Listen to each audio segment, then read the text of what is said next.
नमस्कार दोस्तों, Dhanraj short hand academy steno classes में आपका स्वागत है। समाचार जगत संपादकीय एक सप्ताह की सख्ती के बाद तालाबंदी की समीक्षा। कुल शब्द 664, गति 80 शब्द प्रति मिनट। डिक्टेशन स्टार्ट होगी 10 सेकंड बाद।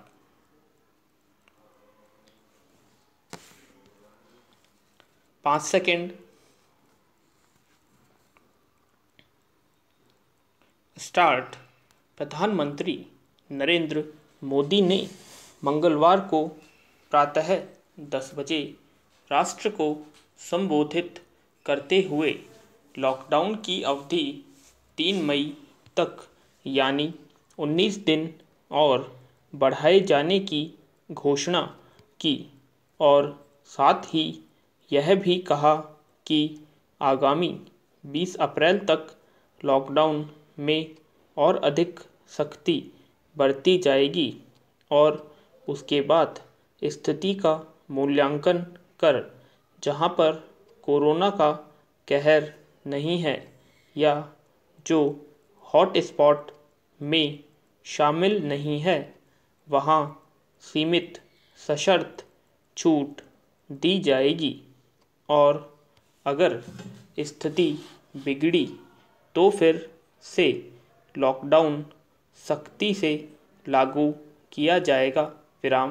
प्रधानमंत्री ने कहा कि कोरोना को टालने में देश की जनता ने मजबूती के साथ एक अनुशासित सिपाही की तरह सफल बनाया है। प्रधानमंत्री ने आम जनता के उत्तम स्वास्थ्य की मंगल कामना करते हुए कहा है कि 21 दिन के लॉकडाउन के दौरान जहां भी समस्या दिखी, सरकार ने तुरंत उसे रोकने के लिए कदम उठाया। उनका कहना था कि उसी का नतीजा है कि बड़े देशों के मुकाबले भारत की स्थिति काफ़ी अच्छी है। बड़े और संपन्न देशों में आज कोरोना संक्रमण की स्थिति भारत से 25 से 30 गुना ज़्यादा है और हमारे देश ने अन्य देशों के मुकाबले लॉकडाउन का जो रास्ता चुना उसी का परिणाम है कि हम भारतवासियों के जीवन बचाने में सफल हुए। प्रधानमंत्री मोदी ने कहा कि केंद्र सरकार के पूरे देश में लॉकडाउन के फैसले को सफल बनाने में राज्य सरकारों ने बहुत ही जिम्मेदारी से काम किया है और समय समय पर हालात को संभाला है और सही समय पर सही फैसले लिए हैं। विराम। प्रधानमंत्री का कहना था कि लॉकडाउन की अवधि बढ़ाने का फैसला राज्यों के साथ बातचीत करने के बाद लिया गया है। उन्होंने कहा कि नए क्षेत्रों में अगर एक भी मरीज़ बढ़ता है तो तत्काल उसके बारे में फैसला किया जाएगा। उन्होंने कहा कि 20 अप्रैल तक किसी भी प्रकार की लापरवाही करने का कठोर कदम उठाए जाएंगे। 20 अप्रैल तक चिन्हित क्षेत्रों का मूल्यांकन कर सशर्त बाहर निकालने की छूट दी जाएगी। इसके लिए नई गाइडलाइन बुधवार तक जारी करने की प्रधानमंत्री ने घोषणा की। प्रधानमंत्री ने कहा कि गाइडलाइन में किसानों के हितों का विशेष ध्यान रखा जाएगा और खेतों में तैयार खड़ी रबी की फसल को समेटने के लिए आवश्यक कदम उठाए जाएंगे। उन्होंने सीमित संसाधनों के बावजूद कोरोना से संक्रमित लोगों को दवा और इलाज की सुविधा मुहैया कराई जाएगी। मोदी ने देश के वैज्ञानिकों और विशेषज्ञों से आग्रह किया कि वे विश्व कल्याण के लिए कोरोना से मुक्ति के लिए दवा बनाने में सरकार को मदद प्रदान करें। प्रधानमंत्री ने लॉकडाउन के दौरान आम जनता से 7 सूत्री सहयोग की अपील की।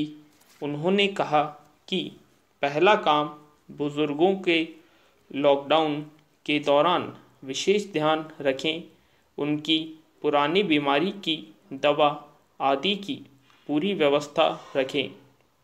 दूसरी, लॉकडाउन के दौरान सोशल डिस्टेंसिंग का पूरा ख्याल रखें।